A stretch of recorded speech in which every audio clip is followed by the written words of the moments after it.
Welcome to the Less Doing podcast, where you will learn how to start living more by doing less. Let me help you optimize, automate, and outsource your entire life so you can focus on doing the things you love.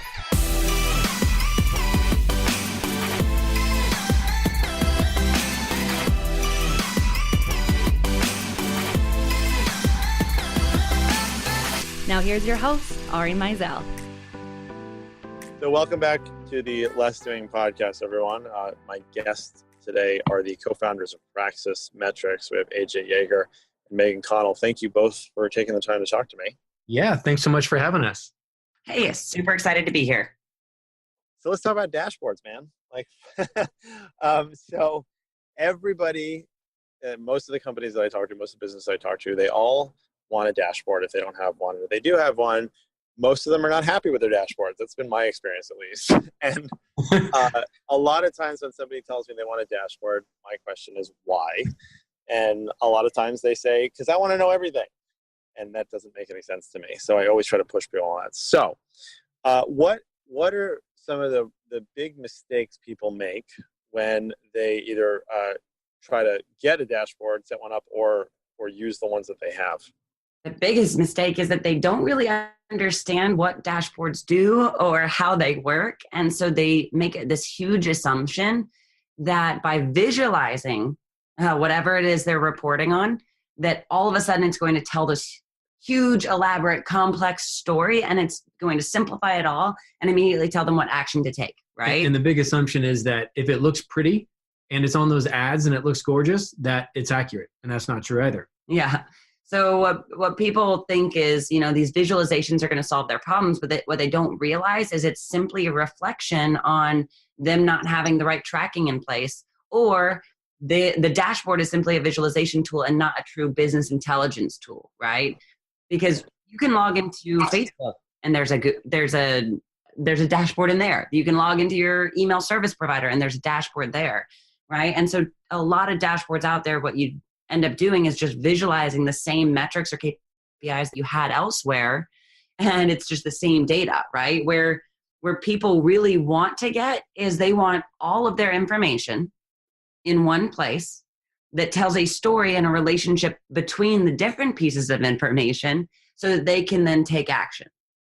And a visualization tool doesn't do that. A visualization tool just visualizes what they have. Right. So what we recommend is instead of them looking for dashboards, they need to look for a business intelligence tool that allows them to do data warehousing, which is that combination and that real value piece of it, not just the visualization. Yeah. Okay. So, and that, at least from a very high level, because obviously I've never gone into the depth that you guys offer in the company. Yeah, it's very high level. Exactly. It always does feel like at the end of the day, they want something that's just pretty, right? And it's those vanity things. Like I've literally seen, multi-$100,000 dashboards that essentially show like how much money we made today and what countries we're active in, which to me isn't really insights, right? There's a difference between and that's a good point. Like, because so does a good business intelligence tool have to be visual as well, or can it just be numerical in some cases if it's showing you the right relationship? Yeah, I mean, we've got a lot of clients who they just want it in a table format, but they need it automated and they need the relationship to be shown.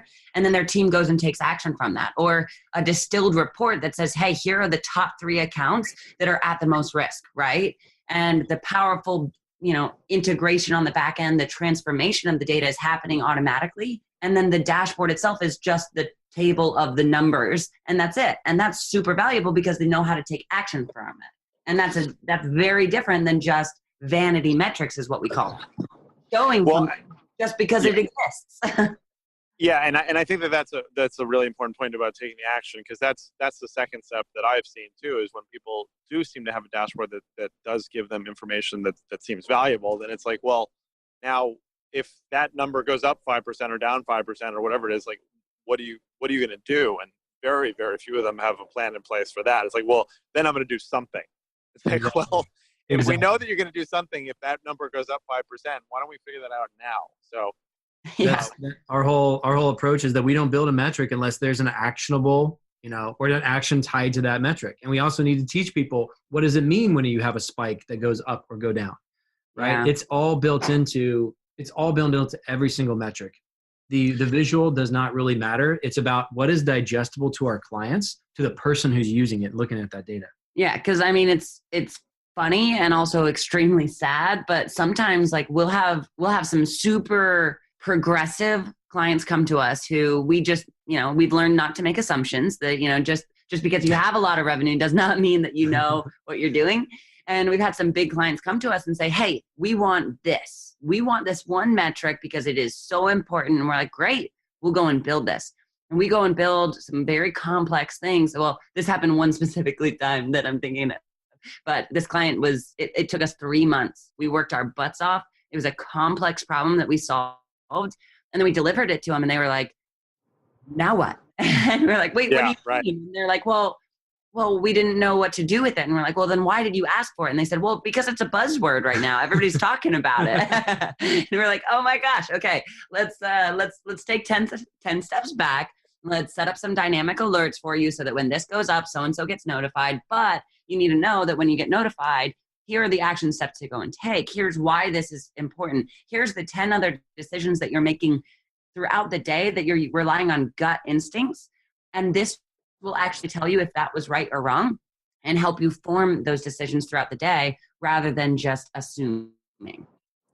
Yeah. So this may not be a question that has an answer to it, but if you were only able to look at like 6 metrics, let's say half a dozen metrics, and obviously there's so many different companies and variables, but there's 6 of like really common ones that come up that people need to be looking at? Yes, there are. Yeah. There are some core metrics that at the heart of every business we recommend they get. Yeah, I think number 1 is understanding the value of your customers. So lifetime customer of value, it's usually called, or LTV or LC. Right. And not only the LTV, but also the variables that impact it, right? Because if you're just looking at the lifetime value, that doesn't tell the why or the what, or, well, a lifetime value, if you just said, oh, my lifetime value of my customers is $397. When? Why? Which clients, right? You've got clients coming in for marketing efforts, organic, you've got ads, right? You've got clients who come in and purchase maybe a Tripwire product versus ones who buy your big package, right? There's so many variables that go into that. So having one average number out is not good. And so what we do is we say, yes, we want you to see LTV, but we want it broken down by source. We want it broken down over time, and we want it broken down by the customer's first product and what coupon codes they use, right? So it's one metric, but broken down with variables that allow you to see where the highs are coming from and where the lows are coming from, because you don't want an average LTV. You want a higher LTV. You want to figure out where your best customers are coming from, what they're doing, and what you're doing to attract those ones. And you want to do more of that and less of what's bringing the clients who are, spending $3 and never coming back, but they cost you 10 on Facebook. And so LTV is a huge one with those variables broken down. And we got ROAS, which is return on ad spend, or return on investment, which again, that's got this subset of many different factors. Right. But in more depth on that, the customer acquisition cost, right? That is a huge one. Customer acquisition cost broken down by channel. When that is overlaid with your overarching costs per channel, or the overhead and actual COGS, right? Mm-hmm. Cost of goods sold. When we put CAC next to COGS and then next to the lifetime value of the customer, those 3 metrics side by side, they give you the formula for allowable cost per acquisition, right? By channel. And we've seen companies that have grown 3,000% in the matter of a month just by having those 3 metrics side by side and understanding the relationship between the 3. Mm-hmm. So I'd say those ones are some top ones. Those are 3 good ones. What about like month over month or year over year revenue? Yeah, month over month and year over year seasonality trends broken down by source helps a lot. I'd say those are the top 5. I'd say those would, if we had to narrow it down, those would be the ones that would make the most impact in the shortest amount of time. So that's extremely illuminating. And I have to say, I know that you guys know what you're talking about, because if I've asked that question to anybody else or anybody who's owned a really successful business, none of those metrics come up. Usually, profit margin, revenue, like maybe cost of goods sold comes up sometimes. Like looking at LTV and ROAS and everything, I think in the relationship, of course, being the most important, that's fascinating. So, but then the next question for me there is, how much data does somebody need to have for that to be relevant? And what I mean is, you have companies that make millions of dollars, but they have, 20 clients. And then you have companies that make millions of dollars and they have thousands of clients, right? So at what point do you get enough flow to get actionable insights? Oh, that's a great question. I'm so glad you asked that one. Well, the thing is, nowadays, like everybody always thinks, "Ooh, big data is reserved for enterprise level companies," but we've got big data in our cell phones. Everything is tracking all the time. So we work with clients that are doing $1 million in revenue that you think about business nowadays, how many systems are these companies using? They've got their email service provider. They have ads on 4 different platforms. They've got Google Analytics. They've got CRM, Zendesk. ESP. There's on average about 18 different technologies that small businesses are using right now. Yeah, and each of those has a very valuable piece and subset of data. But when you put it all together and see the relationship between it all, it really does help. So in all honesty, there is no limit. Yeah. We don't work with startups before they've launched because it's theory. The only thing we do with them is we do a process called metrics mapping, because even before a company has started, it's important what questions they will want to have answers to, because then that dictates what they start tracking, what SOPs they train their team to fill out, right? Because there are a lot of clients that come to us that are doing, 50 million in revenue, and they're like, we had a client say, I want to know the percentage of my leads that are dropping off between me handing them off to a salesperson and that salesperson actually calling them. And we're like, great, okay, let's dig into this and let's see how we can build this. And one of their salespeople went by and they're like, we don't track that. And the CEO was like, what do you mean? Yes, we do. Of course we track that. And they're like, no. That's not a field in the CRM. We're not tracking that metric. And they're like, oh, oops. And they're all upset because they want this report and nobody can give this report, and they just didn't realize that they didn't have that field turn on. And that has nothing to do with data. It just has everything to do with standard operating procedures and a tracking plan. Like, what are we specifically tracking to get us to the end goal? So there's not a lack of data. There's plenty of data in a small business. It's really what data is going to move the needle. What business do you need to focus on right now? And are we tracking those elements? Because it's the Pareto's principle. There's a lot of metrics we can deliver, but which ones right now do we need to start with? And so it's really a conversation about tracking more than anything. Well, yeah, because if you don't, the output of the dashboard is only as good as the input, which is the tracking, right? And what happens a lot of times is when we build out these dashboards, what it does is it shows them the holes in their tracking. And then that is a huge motivator for them and their team to go and follow the SOPs. Because especially, in sales and marketing, a lot of times you're like, well, if I'm not working on the actual bringing in of clients, then it's wasting my time, right? We're trained to be hyper-focused and hyper-disciplined. And so a lot of times we skip over things that we don't see are as important, things like naming conventions, things like filling out every field in the CRM, right? And so we skip past that because we don't see the value. Mm-hmm. There's nothing that creates more cohesive, unifying vision of tracking than to show people what's possible if we had the. So what we'll do a lot of times, because it's kind of what comes first, the chicken or the egg? Do we work on tracking first, or do we work on the dashboard and visualizing what we do have? And the answer is either way is right. It doesn't matter, because if we do the dashboard, what it does is it shows the entire company, these are the answers that we're trying to these are the questions we're trying to get answers to. And if you guys track this and this, it'll auto-populate in here now, and you guys will have better insights, better understanding of what to do and what not. And so we've done it both ways. We've also worked with clients where they say, we don't have anything tracking yet. Let's now make a map of what fields we 100% need all of our people tracking, what they need to imply and entail. And then as we get data, it's already clean, it's already validated, it's already tracking, and it's already complete. So you sort of answered the question that I was about to ask, but I just want to frame this the right way so I can complete it for listeners. What are some of the things that people should and need to be doing to prepare themselves before they work with a company like yours or maybe any other? But what are the things that they can do to set themselves up for success and you?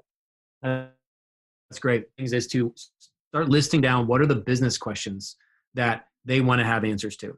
Not the buzzwords, not things like that, but specifically where they are right now, what are those business questions they're trying to answer? and tie that in with the goals. Like if it's the next 90 days or the next 6 months, whatever that may be, identify the goals, the business questions, and then what KPIs would be underneath those business questions to answer those questions. So, in the very minimal amount, like if you don't know the customer acquisition costs yet, then let's dig into that one. So if you're spending ads online, obviously Facebook ads, all that stuff is pulling in data, great place to start.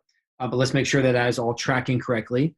And second of all, Google Analytics, along with the tracking part, we need to make sure Google Analytics is installed right on the website or wherever they're, driving traffic to. So before we move on, so to clarify, we've got number one, solidify what your goals and business questions are that you want answers to and reverse engineer those into KPIs. Number two is start tracking with these different tools. Yeah. So Google Analytics.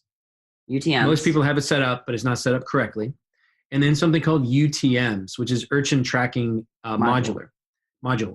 And the UTMs are just these string together of parameters that allow you to get really, really good granularity to your marketing. Every single thing. We're talking content posts, social media posts, each ad, every email that goes out, every affiliate link, every single specific marketing action needs to have a unique identifier, a unique link. That will help us attribute back to the source of every single action that's been going on online. That is one of the most important parts that anybody can start doing right now. So tracking, that's tracking when it comes to marketing efforts, but tracking applies to all aspects of business. So a lot of our clients come to us and have different starting points. Obviously, most clients start out with sales and marketing because it's the easiest to impact revenue when we start optimizing those channels. But some other clients come to us with totally different needs. Like a lot of agencies ask us about, well, how can I make sure that each of my projects is profitable or that I'm, doing well on these projects? So tracking time. Time is one of the most valuable resources that we have. And yet there's so few companies that have their employees track where they spent their time. And we've found incredible value with companies that are having their employees, even if it doesn't matter if they're 1099 or W-2, hourly or salary, they should have a log of where their time has gone, because that shows you areas of opportunity and waste within the organization. So tracking does not just apply to marketing and online systems. It can apply throughout the business, shipping, logistics, inventory, right? We don't have a single client that doesn't have issues with shipping and inventory tracking. So number one was the reverse engineering business goals into questions, into KPIs. Number two is tracking. Those are all things you can do without an agency, without experts or data scientists. And then the third thing is mapping out prioritization and feasibility. So taking those KPIs that now you've determined to be the top needle movers in the business and mapping them out on a 4-quadrant spectrum where it's, hey, anything that has a higher business value goes higher on the scale. And then anything that is more or less feasible goes left to right on the scale. So then you just start with quadrant 1, the ones that have high business value that will move the needle and that are feasible right now with your tracking in place. Those are the greatest places to start. It's low-hanging fruit that's high value. And then the very next priority would be those ones that are high value, but low feasibility, meaning I want this, I need this, it would help us, but we don't have the tracking or the technologies that are housing that data. So we need to go implement those SOPs, implement the technologies, or implement the tracking in order to get those more feasible. And then they end up crossing this event horizon of feasibility. And as soon as they're feasible, then you're able to get the insights out of it. So let's talk about a metric that I think is extremely important for most businesses and also, in my experience, notoriously difficult to analyze: retention or churn, right? So from what you're describing also, I think that we can take churn all the way back to the source that the person originally came from, maybe. But what do you kind of recommend when people are trying to look at churn? Yeah, with churn, 1000%, we want to map every customer action back to their originating source, because it leads them to a different level of indoctrination and buy-in into your product and into their journey with you, right? So churn by source is extremely important. Churn over time is extremely important, right? So what we typically do with churn is we have cohorts where we break it down by the customer's first purchase month. So let's say in 2018, I had a bunch of clients, let's say 430 clients that came in the month of January. They were all brand new. We break it down into visuals so that I can see January clients versus people who first heard about us in February. Because what that does is not only is it broke down by source, but then it can also let me know what I changed over time that either increased or decreased churn, even though they came from the same channel, right? The same marketing efforts can ebb and flow over time, and they should be if you're constantly optimizing. So that allows us to see, hey, when you tried these different things, when you did this in your marketing journey, it actually had a huge positive impact on reducing churn, or man, we increased churn by a lot when we did that. Let's not do that, right? Yeah. And then days of cancellation. So like that almost feels like the Groupon thing, right? Like, so in February, we did a coupon, we got 20 more clients than we normally get, but churn went up, 10% because those people didn't really looking for it. Yeah. And so broken down over time, cohorts over time are extremely, extremely valuable. Cohorts by their source are extremely valuable. And then we also do, the timelines like AJ was saying. So a lot of clients say, well, what's our average length of time that a client is with us, right? And let's say, and nowadays a lot of e-commerce companies are moving more and more to subscription-based or recurring revenue, right? To get that MRR up. And so a lot of our clients are like, well, hey, I want to know the average amount of time a client spends with us, right? So their average churn length or their average churn cycle is let's just say it's 100 days. The problem with averages is they're inherently evil. That, there's going to be highs and lows. And in any business, we're looking for those highs and looking at minimizing the lows. So what AJ is talking about is instead of showing these static numbers, we show the bell curves of actual days to churn, and showing that over time allows us to see where those spikes happen in order for us to then change our nurturing sequences, right? And actually have an impact on the overall average, because if the average is at 100, you better believe that there's more of a skewed number of people that are churning well in the first 10 days rather than in days 100 to 110, right? And it's hard to conceptually talk about this without a visual, but definitely showing that rather than an average is super, super valuable. And then we also do, especially with subscriptions, churn rates over time. So we'll do the cohorts of, hey, these customers who came in February, they churned at, we had a 65% retention rate in month 1. By month 2, it was down to 48. By month 3, it was down to 20, right? And how does that compare with the next month? So that somebody on your team, their one job is to increase this, making sure that these retention rates and that the retention goes up and churn goes down. And that's super easy to do when you have it broken down over time. Yeah. So, and that's awesome. I feel like I knew some of this stuff, but I actually didn't. And this is incredibly insightful. So thank you. Yeah. So the very, very last question here that we always ask is, what are your top 3 pieces of advice for people to be more effective? And you can interpret that however you like. Okay. I'm going to jump ahead. Collaboration, man. I think there's too many people out there that they'll build up their company and they'll isolate the different departments. They'll isolate communication and they'll isolate, even just problem solving. And what we've found through doing over, 100 different dashboard implementations with a bunch of different industries, it's that when we get the collaboration together, when we've got salespeople who have access to the marketing data, or when we've got operation people who are looking at the finance aspect, right? It yields a completely different type of organization that allows them to scale exponentially, because you're bringing in different expertise, different knowledge, different perspectives that can show you different relationships in the data that you didn't see before, right? Too many people come from a marketing role, they know marketing inside and out, and they've never had psychology background, or they've never had insights on, these other aspects of business. So they only look at it the way that they look at it from their unique perspective.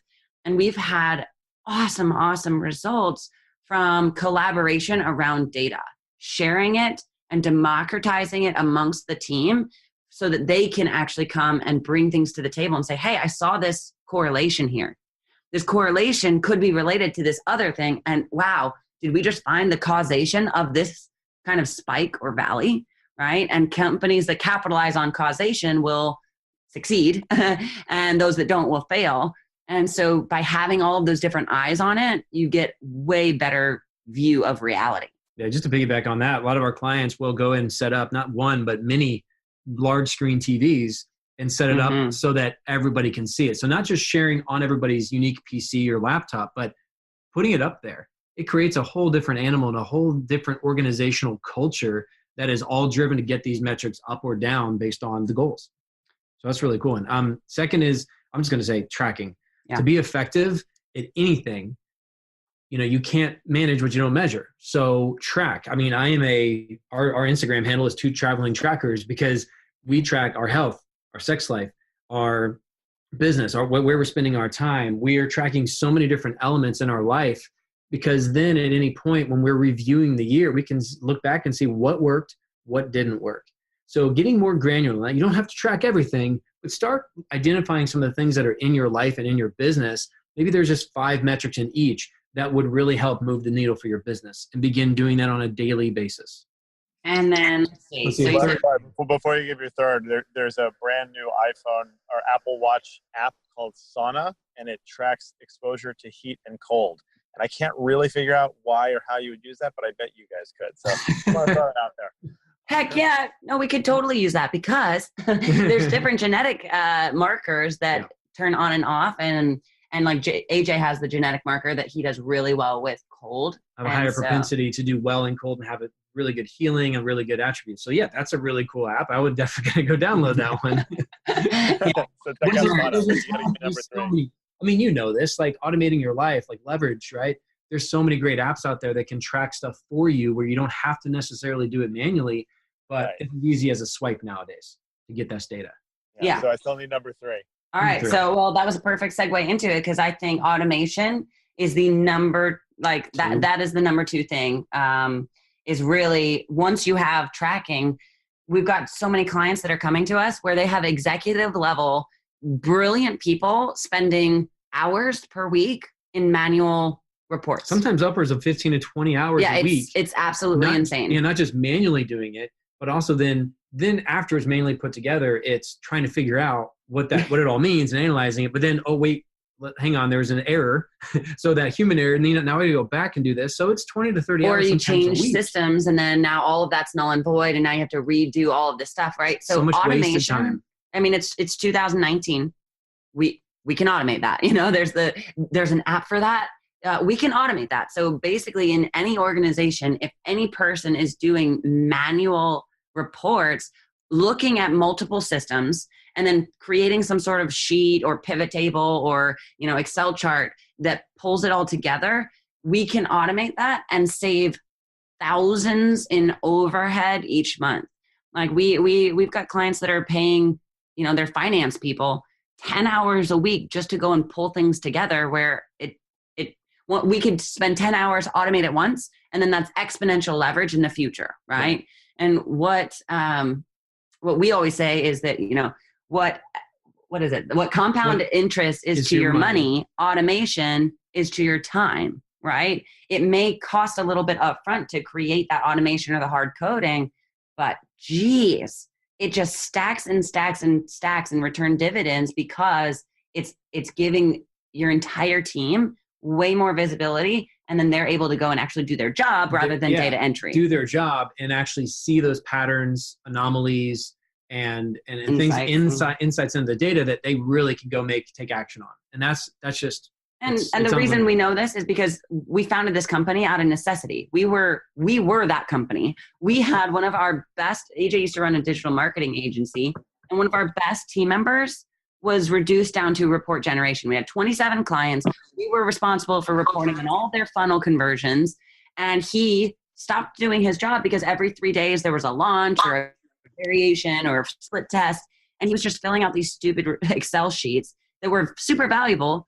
But that's where Praxis was found, is because we're like, there has to be a better way. Yeah. And then we started hiring the data scientists, the dashboard engineers, and the automation and the data warehousing. And once we figured it out, we were like, man, too many companies don't realize that this is possible where they are right now. Well, so, and that's amazing. And also you just, gave me the Instagram quote of the episode. So thank you for that. You're welcome. That's fantastic. Yeah, for sure. So thank you so much. Where can people find out more about you guys, what you do? And you can find out about us at praxismetrics.com. That's Praxis, Praxis, metrics, metrics.com. And you can download there's some great information on there. You can hear about our clients and a lot of the work we've done. We help people with analytics, so the tracking side, as well as building out custom dashboards and delivering some pre-built dashboards that we've done, over 150 some implementations with companies, some of the biggest brands online. Amazing. Well, thank you both, AJ and Meaghan. That was amazing. Yeah, thank you for having us. Anytime. Thanks for listening to the Less Doing podcast. At Less Doing, we help entrepreneurs who have opportunity in excess of what their infrastructure can support to set up systems and processes that empower a team to ultimately make themselves more replaceable. That way, they can optimize, automate, and outsource everything in their businesses in order to be more effective. If you want to find out more about Less Doing, the podcast, the blog, the books, and all of the wonderful programs we offer to help you get from where you are to where you know you want to be, go to lessdoing.com/podcast and check out our OAO blueprint so you can get started today.